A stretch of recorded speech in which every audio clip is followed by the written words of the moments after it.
And it took me 90 minutes to read this book on the first day. And after that, on the last day, it took me about 13 minutes to complete 10 pages of this very book. So it averaged about 15 minutes on the last week. Yes, I did ban short form content for 30 whole days. The reason for this was actually because my focus was going here and there. I couldn't focus on things that I was doing as well as I could. So I thought, what is one thing that everybody tries whenever they're losing focus? Well, people go on social media detoxes, but I tried to go one better. I wanted to document this and to make this an experiment so that you guys can see how that can help you as well. And that is why I took 3 parameters which I was going to check throughout these 30 days to see, has my view on these 3 parameters changed ever since day 1 all the way to day 30. And that's what I'm going to be talking about in this video, and see if you guys can implement the same things to improve your lives as well. Being that this was a challenge, I had rules in place, and it was very simple, just 2 rules. Number 1, you can only watch 1 short a day. In fact, that is actually why I took this long to upload this video, because once in between I watched more than 1 shot, and because of that I had to reset my entire streak. I was down to about 15 days and then I had to reset it all the way back. And the second rule was to read 10 pages of a book every single day without fail, without compromising on anything. So no short form content meant no YouTube shorts, no Instagram reels, no TikTok, and even limited Twitter. And this whole experiment was just to see, if I was to reduce these 4 things, then would that actually improve my focus? So I chose these 4 things to neglect. So the main idea behind this video was because my focus was just going here and there, I could not focus in on what I was trying to do. So then I found I had to take it all the way back to step 1. So when does this problem occur in the first place? Well, that's usually when I'm trying to focus on something, when I'm trying to study, when I'm trying to read something. Then I thought, okay, well, reading and studying shouldn't be as hard as it seems. So why are you not able to focus in on what you're trying to do? That's when I realized there's always one thing that I have with me no matter what I do, always. And that is my phone. No matter what I'm doing, my phone is always with me, probably on my table side, right? While I'm working here, my phone's usually here. So I realized, well, my phone's probably the problem, because every time that my phone's here, it's going to ring with a notification, with an alert telling me that I have something else to do. And then that way I get distracted. And then maybe just to switch off the alarm I go. And then right after that, I'm probably scrolling through TikTok, through Instagram, through YouTube. And before you know it, it's already 30 minutes gone since you picked up your phone. And those are things that you can't really account for in the moment, because you're not really physically present with everything you're doing. In fact, your phone is actually controlling you. And that's when I realized, well, I have to take control over that. Because I use my phone, I had to check my screen time and my percentage of what I was using the most. And that happened to be social media. So I thought, okay, social media is a big problem and we have to stop that in some way. That was one of the major factors which pushed me into this video in the first place. So as part of my experiment, the first thing that I measured was how many videos was I watching, and on an average, how long was I taking on each of these videos.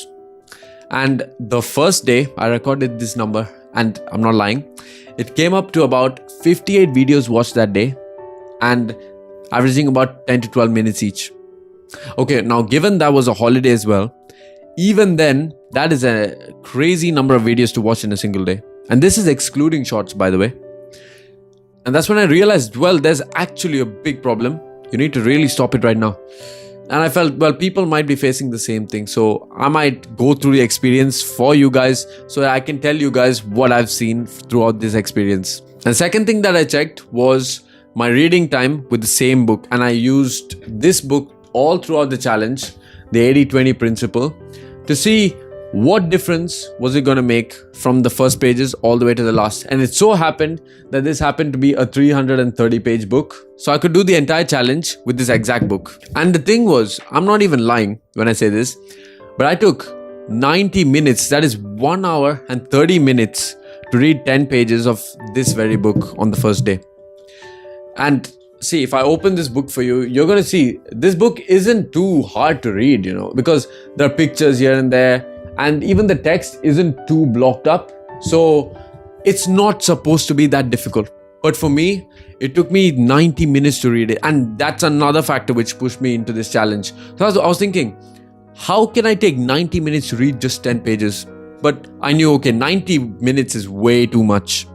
And so if you guys want to follow along with what I'm doing, then all you guys have to do is just either take a notebook and a pen or open up your notes page on your phone and try to record the number of videos that you guys watch on a daily basis, and also write in the average amount of time that you spend on each video, and also record how long you take to read 10 pages of your very same book. And I won't lie, when I started this challenge, I thought that the number of videos that I watch on a daily basis is going to exponentially decrease.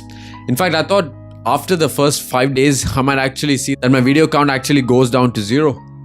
But of course, as every challenge, as it's not a fantasy and it's real life, I realized, well, that's not really going to happen. In fact, some days, the number actually still rose back, then reduced, rose back, reduced, right? That's exactly how every graph works. No graph works like this. It's always going to be some inconsistency. That's how you get to the final result. It was pretty much the same thing with the amount of time that I took to read this book. To read 10 pages of this book, some days I could do it in 13 minutes. Some days I took 15 minutes. Some days I took 20 minutes. Some days I even took 26. But that's all because of the certain days. Maybe you're not feeling well that day, and things can change here and there. And that's one thing you guys have to remember. Even if you guys are going to try this challenge later on, remember that just because of a few days that it doesn't work out perfectly does not mean that you should not continue to persevere with this challenge. And if you look here at this graph, on day 5, I watched about 25 videos for 30 minutes, which is actually really stupid if you think about it. But on certain days that happens, because you can't expect perfection every single day. And even though that might be such a big number, if I quit right then I probably wouldn't have seen it through. Maybe I wouldn't have got the peace of mind that I did afterwards. Because what people might not tell you with this is the peace of mind that you get when you're not on social media like that. When you're not watching things on a daily basis, when you're not trying to keep up with trends, that is probably something that you don't realize yet. You might feel you want to keep up with the trends, you want to know what's happening around you. But if you keep trying to chase these trends, always, instead of trying to do what you want to do, instead of setting some time aside for yourself, then you're going to see that whatever you're trying to do, it's not going to work. You're also living a life which another person wants you to live. In fact, you're not doing what you want to do. And if you guys are following along, for week 2, the one actionable step that you guys can take is not to completely remove everything, but if you want to take a slightly milder approach, then you might want to just start introducing more educational forms of content into your schedule.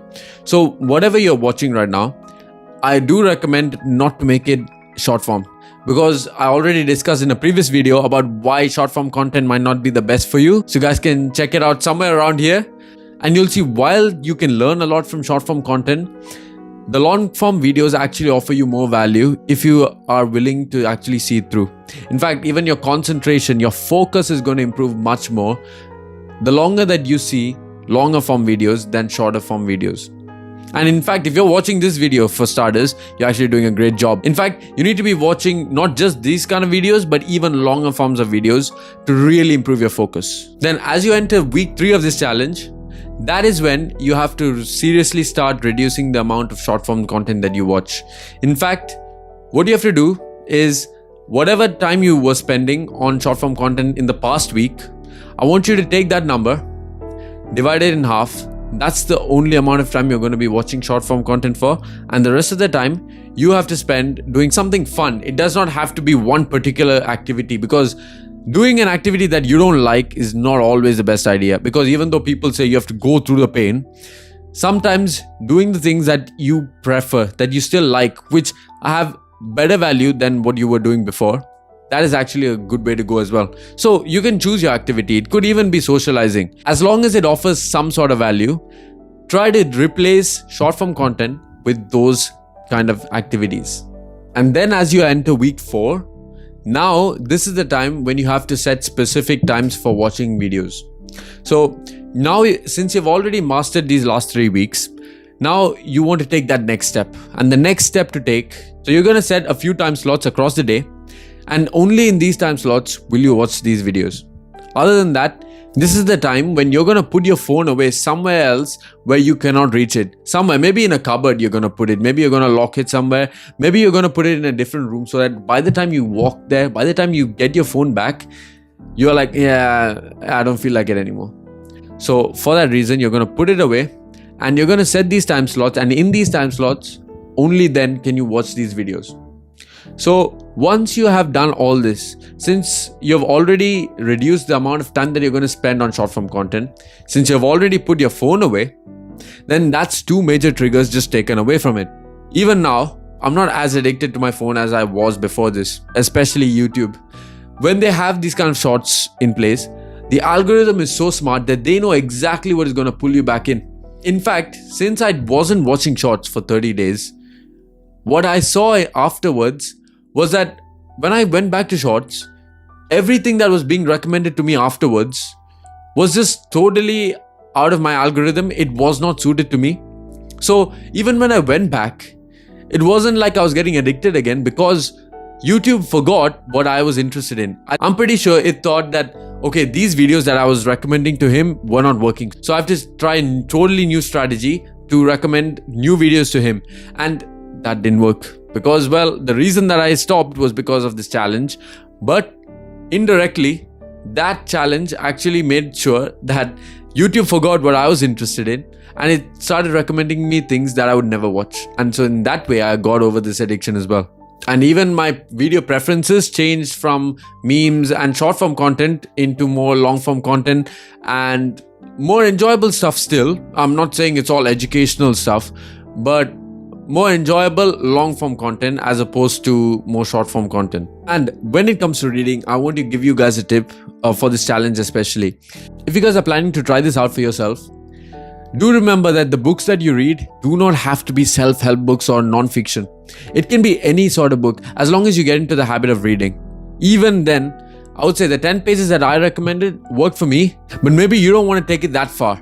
Maybe you want to take it in small steps. If you don't read at all, then you can just start with even 1 paragraph a day, maybe 1 page a day, and start from there and just keep recording the time for that same amount of time for the 30 days.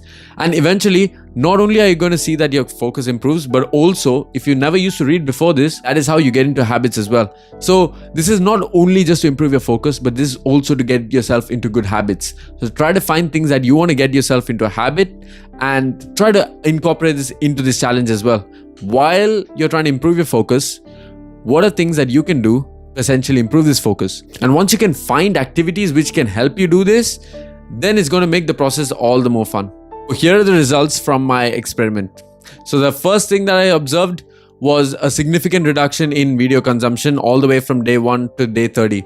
So it started with 58 videos watched on the first day, down to about 4 or 5 on the last day. And the second thing was reading this book. And it took me 90 minutes to read this book on the first day.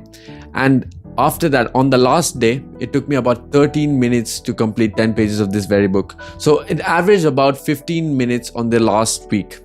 And the third change that I saw was a change in my preferences. So I was very much interested in short form content and everything having to do with shorts and reels. But eventually that attention shifted from more short form to more long form informative videos. Now, it doesn't have to be the same for you guys, but no matter what, I did see that my reading and my studying has improved exponentially ever since I started this. So if you guys want to try this out for yourself, but I would highly recommend it for you guys as well, because this is actually a fun experience as well. And if you guys see that it's improved you, then it's just an added bonus, because constant short-term dopamine hits actually make it worse for you to focus. And when you keep getting diverted from what you're trying to focus on, then it's very hard to come back.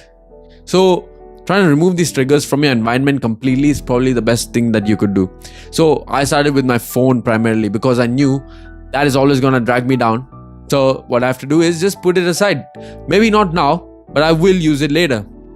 If you guys enjoyed this video as much as I did, then go ahead and drop that like, subscribe to the channel, and hit the notifications bell, and go ahead and share it with your friends, your family, anybody who you really think needs to hear this message to change their lives forever. And go ahead and drop a comment in the comments box about something you guys thought about this video or something you guys would like to see me talk about in a future video. And with that, I leave you all and see you all in the next video. And always remember, never stop dreaming. I got See you all. eyes in the back of my head, I'm seeing. Take me for granted and you know I'm leaving. I'ma take what's mine with the webs I'm weaving. I could take this crowd from seeing to believing. Got a taste